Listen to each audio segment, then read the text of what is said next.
السلام عليكم. أعوذ بالله من الشيطان الرجيم. بسم الله الرحمن الرحيم والصلاة والسلام على رسولنا محمد سيد الأولين والآخرين. مدد يا رسول مدد يا سادات أصحاب الدستور وما شاء الله فأزدى سيد محمد كان مدد طريقتنا الصحبة والخير في الجميع. Peygamberimiz sallallahu aleyhi ve sellem diyor ki okuduğumuz hadisler güzel, çok güzel. Peygamberimiz sallallahu aleyhi ve sellem söylediği her söz kıymeti biçilmeyen hazinelerdir. Ona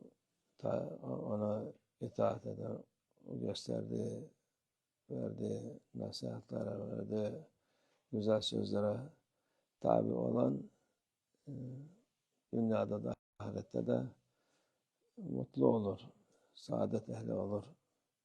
O yol güzel yol, kötülük olmayan bir yoldur Peygamber sallallahu aleyhi ve sellem yolu. Ne buyuruyor işte, sadakadan hiçbir mal eksilmez diyor Peygamber sallallahu aleyhi ve sellem. Yemin olarak bunu söylüyor Peygamber sallallahu aleyhi ve sellem.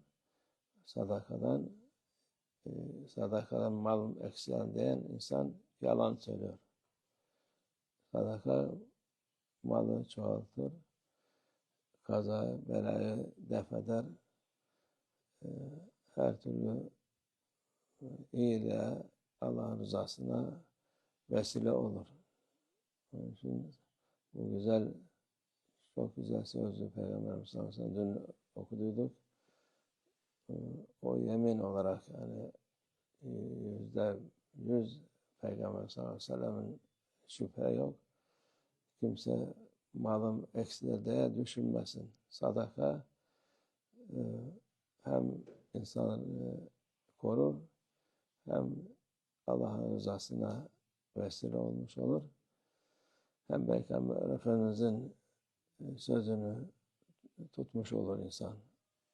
İkincisi de bir haklı olsan bile karşıdaki insan sana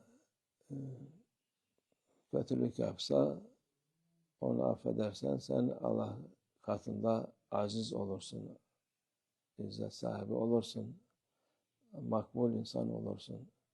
Öteki türlü kendi kendine şey yapsan,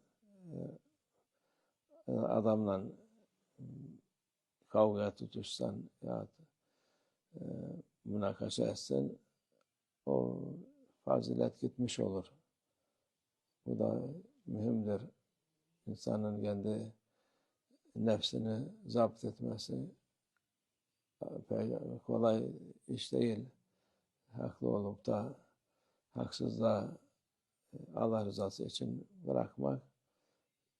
İnsanlar bazen ne yapıyor, olmaz diye şey yaparlar ama onu Allah rızası için bırakırsan Allah seni indinde aziz kılar, yüce kılar.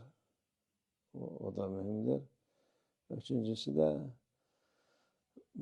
insanlardan para istemek, dilenmek, o da hiç iyi bir şey olmadığını söyle Peygamber sallallahu aleyhi ve sellem, fakirliğe sebep olur der. İsteme, verin, Allah gönderirse gönderir ama sen kalkıp da bana verin, şu edin diye dersen vakit fakirlik olur sende. Allah muhafaza etsin. Bu üç şey Peygamber sallallahu aleyhi ve sellem'in güzel sözlerdir. İnsanın hayat boyu iyiliğe, güzelliğe, mutluluğa, saadete vesile olur. Hem dünyada hem ahirette. Allah o yarın takip etmenlerden eylesin inşallah. Nefsimize uymadan bu güzel sözleri kabul edip ondan amel etmeyi nasip etsin inşallah. Ve minallah tevfik. El Fatiha.